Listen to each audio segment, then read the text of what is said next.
Bismillahirrahmanirrahim. I'm Dr. Mohibullah Wazir, and the topic is the clinical significance of the radial artery. Note, over here in this area, between the tendon of flexor carpi radialis and brachioradialis, the radial artery is very superficial, only covered by the skin and the fascia. That's why the pulsation of the radial artery is very easily and clear-cut felt over here, and this pulse is the most easy accessible pulse and the pulse which is not being objectionable by anyone. So you can see the pulse to find the heart rate and heart rhythm, etc., etc.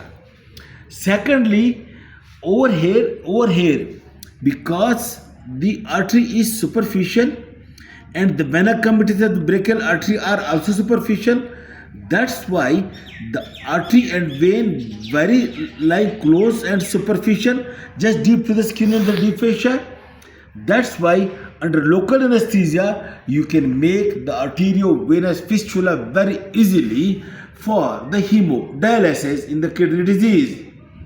Thirdly, this radial artery, it can be used for the coronary bypass surgery, and it is said that because of the big caliber and thick wall, the radial artery as compared to the other, for example, saphenous vein graft or maternal thoracic artery graft, it is more superior and having good results than the other. That's why the radial artery is being used for coronary artery bypass as well.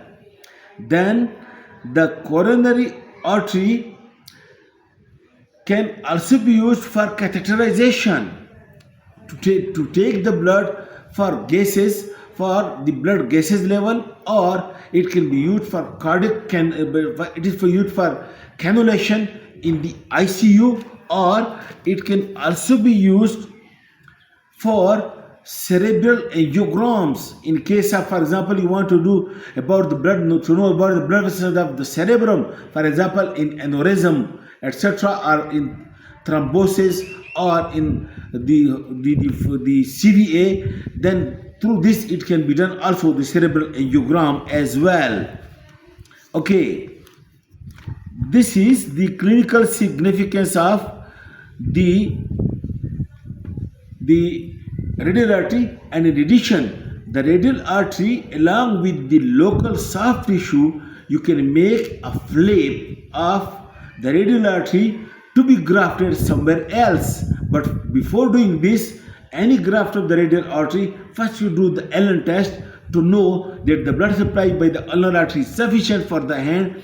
Then at that time you can transplant the radial artery for the bypass, or if you can make a graft with the soft tissue to be transplanted somewhere else. But before that you should do the Allen test to satisfy that the ulnar artery alone is sufficient to give proper supply to the hand. Okay, this is all about the clinical significance of the radial artery. Thank you very much.